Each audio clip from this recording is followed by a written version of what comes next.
दोस्तों, स्वागत करते हैं आपका हमारे YouTube चैनल तैयारी बूस्टर पर। तो दोस्तों, इस वीडियो में हम आपके लिए जीके के टॉप 25 क्वेश्चन लेके आए हैं जो कि एग्जाम की दृष्टि से बहुत इंपॉर्टेंट है। और ख़ास बात इनकी ये है कि ये सभी एग्जाम में आ चुके हैं और ये आपको क्वेश्चन बहुत ही आपके लिए एग्जाम में बहुत ही इंपॉर्टेंट है और हर एग्जाम में लगभग पूछे जाते हैं। तो देखते हैं, इन क्वेश्चनों को आपको मन में लगाना है और आप देखिए कितने क्वेश्चन आप इनमें कर पा रहे हैं। तो देखते हैं पहला क्वेश्चन, निम्नलिखित में से किस राजपूत राजा ने मोहम्मद गौरी को पहली बार हराया था? तो किस राजपूत राजा ने मोहम्मद गौरी को पहली बार हराया था? ऑप्शन है पृथ्वीराज तृतीय, भीम द्वितीय, जयचंद, कुमारपाल। तो दोस्तों, इसका सही आंसर हो जाएगा भीम द्वितीय। भीम द्वितीय ने मोहम्मद गौरी को पहली बार हराया था। अगला प्रश्न देखिए, चित्तौड़गढ़ में विजय स्तंभ या टावर ऑफ विक्ट्री किसने बनवाया था?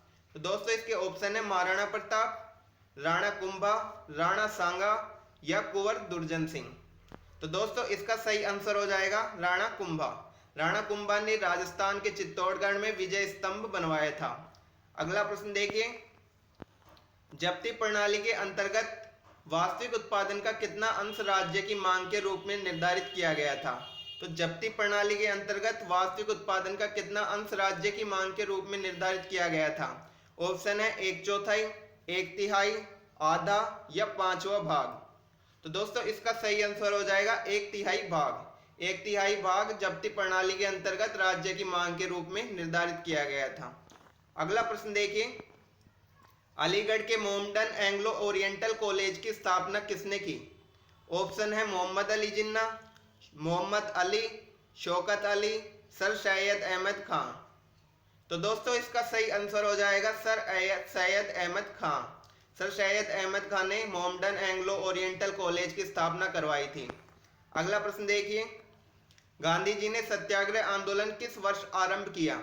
तो गांधी जी ने सत्याग्रह आंदोलन किस वर्ष आरंभ किया था? ऑप्शन है 1917, 1927, 1930, 1942। तो दोस्तों, इसका सही आंसर हो जाएगा 1917। 1917 में गांधी जी ने सत्याग्रह आंदोलन प्रारंभ किया था। अगला प्रश्न देखिए, मत देने का अधिकार किस कोटि से संबंधित है? मत देने का अधिकार किस कोटि से संबंधित है? ऑप्शन है मानव अधिकार, नागरिक अधिकार, प्राकृतिक अधिकार और राजनीतिक अधिकार। तो दोस्तों, इसका सही आंसर हो जाएगा राजनीतिक अधिकार। मत देने का अधिकार है वह राजनीतिक अधिकार के अंतर्गत आता है। अगला प्रश्न देखिए, भारतीय संघ के राष्ट्रपति के पास वही संवैधानिक अधिकार हैं जो, यानी कि भारत के राष्ट्रपति है, उनके पास किस राष्ट्र के राष्ट्रपति के समान संवैधानिक अधिकार दिए गए हैं? ऑप्शन है ब्रिटिश राजा या रानी के पास, दूसरा ऑप्शन है यूएसए के राष्ट्रपति के पास, तीसरा ऑप्शन है पाकिस्तान के राष्ट्रपति के पास, चौथा ऑप्शन है फ्रांस के राष्ट्रपति के पास। तो दोस्तों, इसका सही आंसर हो जाएगा ब्रिटिश राजा या रानी के पास जो संवैधानिक अधिकार हैं वह भारत के राष्ट्रपति के पास वही संवैधानिक अधिकार हैं।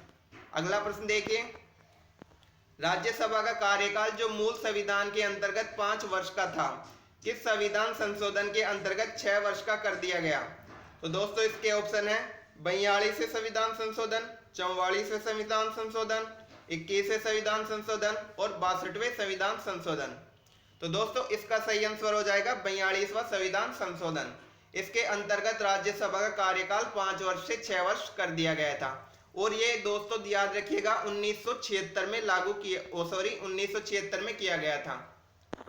अगला प्रश्न देखिए, भारतीय संविधान के किस अनुच्छेद में नागरिकों के लिए समान नागरिक संहिता का उल्लेख किया गया है? बहुत ही इंपॉर्टेंट क्वेश्चन है, समान नागरिक संहिता का उल्लेख किस अनुच्छेद में है? तो ऑप्शन है अनुच्छेद 40, अनुच्छेद 42, अनुच्छेद 44, अनुच्छेद 46।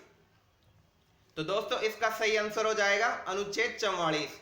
अनुच्छेद 44 में समान नागरिक संहिता का उल्लेख है। अगला प्रश्न देखिए, राज्यसभा को भंग किया जाता है तो ऑप्शन है हर 5 वर्ष बाद, हर 6 वर्ष बाद, प्रधानमंत्री की सलाह पर या उपरोक्त में से कोई नहीं। तो दोस्तों, इसका सही आंसर हो जाएगा उपरोक्त में से कोई नहीं।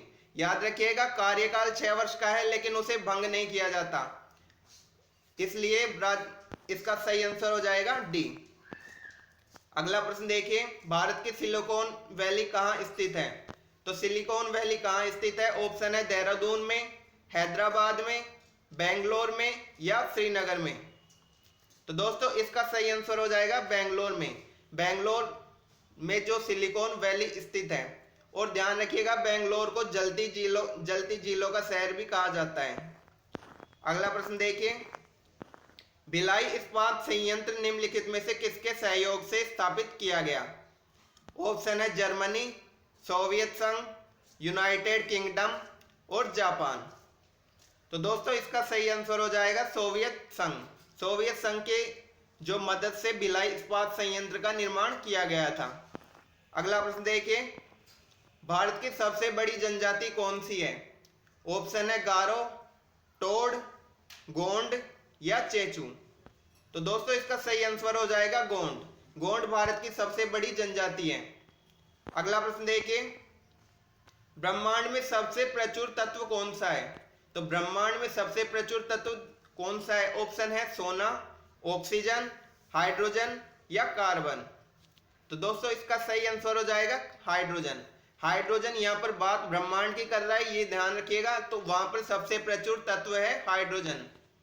अगला प्रश्न देखिए, विश्व का सबसे बड़ा द्वीप कौन सा है? ऑप्शन है न्यू गिनी, मेडागास्कर, ग्रीनलैंड या आइसलैंड। तो दोस्तों इसका सही आंसर हो जाएगा ग्रीनलैंड। ग्रीनलैंड दुनिया का सबसे बड़ा द्वीप है। अगला प्रश्न देखिए, नागरहोल नेशनल पार्क किस राज्य में स्थित है? नागरहोल जो नेशनल पार्क है वह किस राज्य में स्थित है? ऑप्शन है मध्य प्रदेश, कर्नाटक, उड़ीसा या असम। दोस्तों इसका सही आंसर हो जाएगा कर्नाटक। कर्नाटक में नागरहोल नेशनल पार्क स्थित है। अगला प्रश्न देखिए, प्रकाश किस में सबसे तेज गति से यात्रा करता है? ऑप्शन है वायु, जल, चांदी या निर्वात। तो दोस्तों प्रकाश निर्वात में सबसे तेज गति से यात्रा करता है, जिसकी स्पीड होती है 3 × 10⁸ मीटर प्रति सेकंड। अगला प्रश्न देखिए, एक्स किरण की खोज किसने की थी? ऑप्शन है फैराडे, रोंटजन, एच डेवी, लवाइजिए। तो दोस्तों इसका सही आंसर हो जाएगा रोंटजन। रोंटजन ने एक्स किरण की खोज की थी। अगला प्रश्न देखिए, ये कंप्यूटर से प्रश्न है कि यूआरएल का पूर्ण रूप क्या है? ऑप्शन है uniform resource locator, uniform remote locator, unique resource locator और यूनिक रिमोट लोकेटर। तो दोस्तों इसका सही आंसर हो जाएगा यूनिफॉर्म रिसोर्स लोकेटर। यूआरएल का फुल फॉर्म है यूनिफॉर्म रिसोर्स लोकेटर। अगला प्रश्न देखिए, ऑयल ऑफ विट्रियोल का रासायनिक नाम क्या है? ऑयल ऑफ विट्रियोल का रासायनिक नाम क्या है? ऑप्शन है सल्फ्यूरिक अम्ल, फास्फोरिक अम्ल, हाइड्रोक्लोरिक अम्ल, नाइट्रिक अम्ल। तो दोस्तों इसका सही आंसर हो जाएगा सल्फ्यूरिक अम्ल। सल्फ्यूरिक अम्ल का रासायनिक सूत्र क्या होता है? तो होता है H2SO4।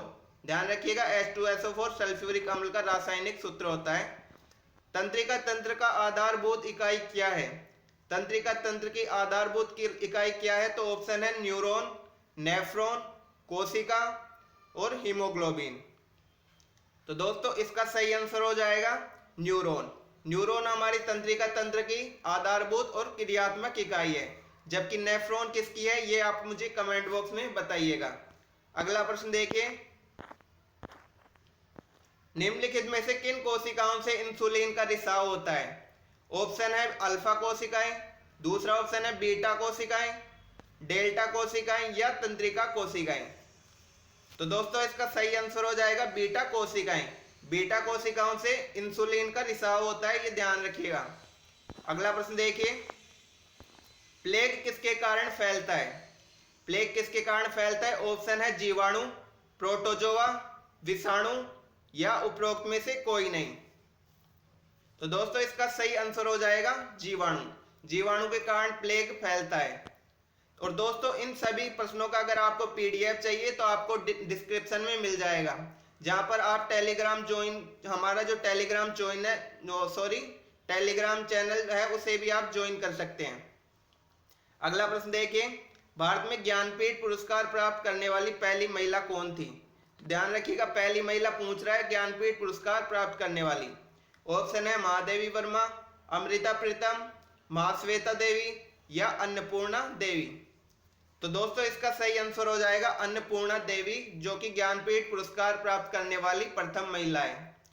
अगला प्रश्न देखिए, ये प्रश्न आपके लिए है। आपको ये कमेंट बॉक्स में बताना है कि निम्नलिखित में से कौन सा पुरस्कार यूनेस्को द्वारा दिया जाता है। ऑप्शन है कलिंग पुरस्कार, अर्जुन पुरस्कार, साहित्य पुरस्कार या नेहरू पुरस्कार। आप हमारे वीडियो को, अगर आपको वीडियो अच्छा लगा हो तो आप उसे लाइक कर सकते हैं और हमारे चैनल को सब्सक्राइब भी कर सकते हैं। धन्यवाद।